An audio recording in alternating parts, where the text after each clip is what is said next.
Bienvenue sur GCN en français. Bienvenue sur GCN en français. C'est comme Eurosport mais en mieux. Bienvenue pour GCN. Bienvenue les amis, évidemment on se devait de partager avec vous notre venue sur le Tour de France, on se devait d'être là et puis on s'est dit qu'on allait vous faire vivre tout ça et en tout cas on peut dire qu'on a été bien accueillis en Bretagne, hein, Loïc. Ah ben carrément un public fantastique, ça vaut pas le public du Pays Basque, hein. On est d'accord. Toujours, faut toujours qu'ils ramènent tout au Pays Basque. C'est vrai, c'est le plus beau pays. Clairement on a été très très bien accueillis, on a eu du spectacle et du coup on a décidé pour ce show de vous faire partager toutes les curiosités technologiques qu'on a pu voir à ce grand départ du Tour de France en Bretagne, à commencer par beaucoup de nouveaux maillots, Loïc. Ouais, curiosité technologique, stylistique, on peut dire. Aussi, hein, ouais. Voilà. Les nouveautés, en fait, ni plus ni moins. Et on commence avec quoi, les maillots. Ouais. Il y a eu des super beaux maillots. C'est quoi ton coup de Il y en a cœur? eu très moche. Hein. Et j'aime bien celui de Bora quand même. D'accord, je pensais pas que tu allais dire ça. Commençons par celui de Bora, donc un magnifique vert, en effet, j'aime beaucoup. Sur Danielos, c'est la classe quand même. Ça rend quand même sacrément bien, cette espèce de petit damier là, subtil. Chapeau. Moi je dis respect. Par contre, c'est beaucoup moins réussi côté français. Hein. Ouais, j'allais y venir. Tu penses à qui du coup? Total Energy. Hein. Ouais. Franchement. Total Direct Energy. Vous nous dites en commentaire ce que vous en pensez, mais c'est évidemment le deuxième nouveau maillot de ce Tour de France. Ouais, beaucoup de blanc quand même. D'un côté, c'est bien, il y a du blanc, ça se voit. Cuissard rouge, ça rappelle un peu leur équipe Vendée U. Voilà, il y a l'équipe réserve. Mais cette espèce de le logo, déjà le logo, je suis désolé, mais il est éclaté. Et avec l'arc-en-ciel, machin, c'est zéro. Évidemment, zéro. comme d'habitude, vous nous dites en commentaire ce que vous en pensez. Je pense que celui-ci, malheureusement, il va faire l'unanimité. Mais bon, on verra. Il y a peut-être des amoureux. Le troisième, c'est Jumbo Visma qui, eux, avaient fait tout simplement un sondage, comme nous on en fait, pour proposer de nouveaux maillots. Et c'est celui qui l'avait emporté sur leur sondage. Donc, a priori, c'est le vote du public. Toi, t'en penses quoi? Moi, je le trouve joli. Écoute, en général, quand il y a des votes comme ça, je suis désolé, mais souvent, c'est le plus moche qui l'emporte. Hein. C'est Aix-en-Provence, je crois, l'équipe, la DN1 qui l'avait fait. Et c'était le plus moche qui l'avait remporté, malheureusement. Mais c'était à l'époque. Et non, celui-là, moi, je le trouve assez réussi. Je trouve qu'il est plutôt cool parce que lier le jaune avec le noir, en général, c'est compliqué. Là, moi, je trouve que c'est assez réussi. C'est cool. Une nouveauté que j'ai bien aimée moi aussi, autant j'aimais pas le précédent, c'est le maillot de Qhubeka Assos. Assos qui fait des très très beaux maillots en général, et là ils ont fait un maillot qui évolue pas trop mal. Ça reste discret, mais en tout cas je trouve que ça s'améliore. Bof. Non, toi non, t'étais pas d'accord. Franchement, bof. Non, moi j'ai pas trouvé ça fifou, ça fait un peu fouillis. Et puis t'as deux espèces de mains là, leur logo, je sais pas, non, je suis pas fan, ils auraient pu faire un truc carrément mieux. Mais putain, tu vois, encore une fois, le cyclisme international manque de fun. Eh ben écoute, en tout cas, s'il manque de fun, ça reste quand même un sport très traditionnaliste. Et d'ailleurs, j'en viens au maillot qui a fait le plus parler. C'est celui forcément de la Alpecin Phoenix qui a fait un très bel hommage à Raymond Poulidor. En sortant cette réplique du maillot Mercier de l'époque. On a cru un temps qu'ils n'allaient pas pouvoir le porter puisqu'ils l'avaient en théorie que pour la présentation des équipes. Là, on était sur le point de se scandaliser, Loïc. Ah ouais, carrément. Encore. Non, parce que là, celui-là, pour le coup, il était vraiment réussi. Ouais. Vraiment, tu vois, l'hommage à Papy déchiré. Et moi, je me scandalise vis-à-vis de l'UCI parce que là, là c'est pas normal. Justement, là, ils ont, alors que Tadej Pogacar passe, c'est la beauté du tour. Et justement, je disais Loïc, on pourrait aussi reconnaître à l'UCI sa capacité d'adaptation en dernière minute qui a finalement donné l'autorisation à Alpecin Phoenix de courir avec ce maillot pour la première étape. Merci beaucoup, messieurs de l'UCI, de nous avoir laissé faire la première étape avec ce maillot. C'est beaucoup trop gentil. Non, sérieux, les gars, ils font la première étape. Le pire, c'est qu'il faut une présentation avec ce maillot. Du coup, le public les identifie à ce maillot. Voilà, laissez-les faire le Tour de France entier avec celui-là. Ouais. On ira en quête du vrai du faux de cette histoire. En tout cas, dites-nous en commentaire si vous l'avez aimé. Je pense que ça a beaucoup réagi sur les réseaux et c'est quand même un gros coup de cœur de ce début de Tour de France. Ouais. Côté maillot, je pense qu'on a fait plutôt le tour. Ouais. Si on passait un peu au matos, Loïc, on a vu du nouveau vélo quand même. On a vu du nouveau vélo déjà chez Ineos qui ont sorti leur nouveau Pinarello. Alors là, pour le coup, chapeau, ça déglingue. Il est trop beau. Les couleurs et tout, il est magnifique. Je sais pas ce que t'en penses. Oui, chez Pinarello, ça évolue à chaque fois par petites touches. C'est pas une révolution. Oui. Donc le nouveau Dogma F, comme il l'appelle. Pour les plus avisés d'entre vous, il avait déjà été entreaperçu au Tour de Suisse, notamment Carapaz qui l'utilisait. En réalité, c'est surtout au niveau du haut-banc arrière que ça change, avec un haut-banc qui est légèrement plus bas, plus court, et un boîtier de pédalier qui est énorme aussi, j'ai vu. Ouais, faut être vraiment avisé pour voir les subtilités. Après, je pense que la différence, tu la sens surtout en pédalant dessus. Bon, nous, je sais pas si on sera amené un jour à les essayer, mais écoute, pour le moment, moi je le trouve très réussi, esthétiquement parlant. On retrouve quand même beaucoup d'évolutions aérodynamiques à nouveau. On retrouve, tu sais, les petits appendices sur la fourche qu'on avait déjà vu sur les vélos de contre-la-montre notamment. Et du coup, c'est un vélo clairement qui est destiné à être à la fois aéro et léger. Ça a toujours été la philosophie de Pinarello et ils continuent dans cette voie. Ils ont un seul et unique vélo. Voilà. C'est pas les vélos les plus légers pour autant. Non, mais bon, on l'a pesé. On vous invitera à voir la vidéo bientôt disponible des vélos des pros. En tout cas, il est dans la moyenne on l'a des vélos pesé du en World taille XXXXS. On vous donne pas d'indice sur le coureur que c'est. Exactement. Nouveauté vélo, c'est toujours les mêmes cadres, mais c'est la Trek qui propose comme souvent une peinture perso sur ce Tour de France. Il faut aimer le chrome, d'ailleurs ça s'appelle Chroma. Ce rouge un peu ionisé comme ça, chrome. Il déboîte. Il est trop beau. On a vu Kenny Ellison dessus là, hybride. La classe. Non, franchement, super peinture. Après, je sais pas ce que ça te dit en termes de poids, mais esthétiquement parlant, c'est ultra réussi. Moi, je trouve ça canon.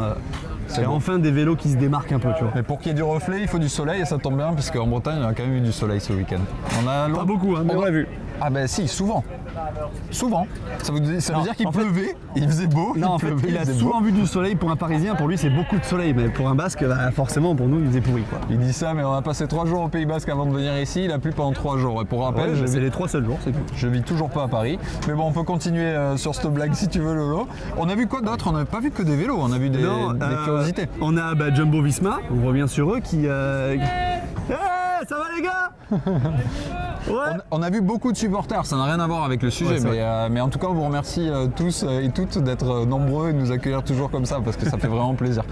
J'allais parler des pneus de Jumbo Visma, alors rien de technologique de fou, c'est vraiment une histoire de sponsor.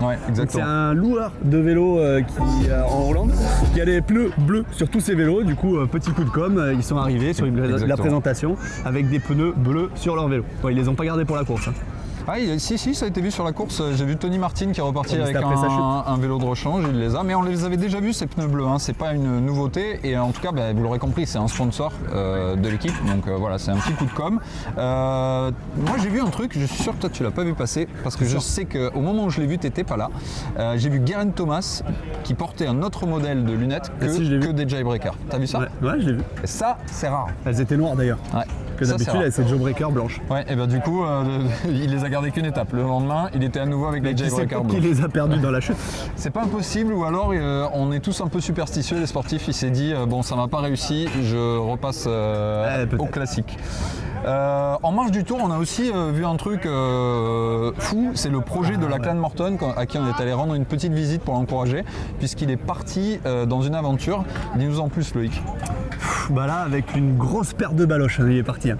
Parce que là, il va nous faire le Tour de France en même temps que le Tour de France, les pros, donc il part le matin en même temps que les coureurs, sauf que lui, il fait tous les transferts tout seul. Donc il fait les étapes et en plus, il fait ses transferts tout seul, donc pendant 3 semaines, et le but, c'est d'arriver en même temps que les coureurs du Tour de France à Paris. Donc lui, il fait son vrai Tour de France, mais tout seul, en autonomie. Ouais, et plus les transferts, parce qu'évidemment, lorsque les coureurs vont rallier le Bordelais à Paris avant la dernière étape, eux, ils vont le faire en avion. Lui, il va le faire en vélo, donc il a intérêt à prendre un petit peu d'avance s'il veut arriver en même temps qu'eux. En tout cas, on a eu l'occasion de voir son setup, c'est assez intéressant. Toujours un vélo Cannondale de l'équipe IF, évidemment. Mais voilà, intéressant pour celles et ceux qui aiment le backpacking de voir comment il s'est équipé avant de se lancer ce défi. C'est ça. Loïc, évidemment, on aura forcément manqué des nouveautés technologiques. Au fur et à mesure du tour, on va peut-être en découvrir d'autres. N'hésitez pas, si vous avez spoté, remarqué quelque chose, de nous le faire remarquer en commentaire. Et puis, on essaiera de se renseigner pour vous en dire plus dans une prochaine émission. Ouais, je pense que c'est pas mal. Et en attendant, je te dis, on passe à l'actu. On passe à l'actu et au résultat flow. Allez, c'est parti.